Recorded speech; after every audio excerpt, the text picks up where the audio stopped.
اعوذ باللہ من الشیطان الرجیم، بسم اللہ الرحمن الرحیم۔ اتنے میں شہر کے دور دراز کوشے سے ایک شخص دوڑتا ہوا آیا اور بولا، اے میری قوم کے لوگوں، رسولوں کی پیروی اختیار کر لو، پیروی کرو ان لوگوں کی جو تم سے کوئی اجر نہیں چاہتے، ٹھیک راستے پر ہیں اور ٹھیک راستے پر ہیں۔ آخر کیوں نہ میں اس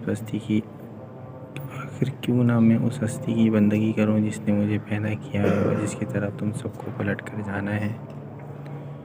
کیا میں اسے چھوڑ کر دوسرے معبود بنا لوں؟ حالانکہ اگر خدائے رحمان مجھے کوئی نقصان پہنچانا چاہے تو نہ ان کی شفاعت میرے کسی کام آ سکتی ہے اور نہ وہ مجھے چھڑا ہی سکتے ہیں۔ اگر میں ایسا کروں تو میں سری گمراہی میں مبتلا ہو جاؤں گا۔ میں تو تمہارے رب پر ایمان لیا ہے، تم بھی میری بات مان لو۔ آخرکار ان لوگوں نے اسے قتل کر دیا اور اس شخص سے کہہ دیا کہ داخل ہو جاؤ جنت میں۔ اس نے کہا، کاش میری قوم کو معلوم ہوتا۔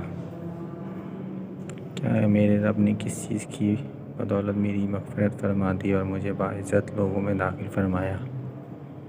اس کے بعد اس کی قوم پر ہم نے آسمان سے کوئی لشکر نہیں اتارا، ہمیں لشکر بھیجنے کی کوئی حاجت نہ تھی۔ بس ایک دھماکہ ہوا اور یکایک وہ سب بجھ کر رہ گئے۔ افسوس بندوں کے حال پر، جو رسول بھی ان کے پاس آیا اس کا وہ مذاق ہی اڑاتے رہے۔ کیا انہوں نے دیکھا نہیں کہ ان سے پہلے ہی کتنی قوموں کو ہم ہلاک کر چکے ہیں اور اس کے بعد وہ پھر کبھی ان کی طرف پلٹ کر نہ آئے؟ ان سب کو ایک روز ہمارے سامنے حاضر کیا جانا ہے۔ ان لوگوں کے لیے بے جان زمین ایک نشانی ہے، ہم نے اس کو زندگی بخشی اور اسے غلہ نکالا جسے یہ کھاتے ہیں۔ ہم نے اس میں کھجوروں اور انگوروں کے باغ پیدا کیے اور اس کے اندر چشمے پھوڑ نکالے تاکہ یہ اس کے پھل کھائیں۔ یہ سب کچھ ان کے اپنے ہاتھوں کا پیدا کیا ہوا نہیں ہے، پھر کیا یہ شکر ادا نہیں کرتے؟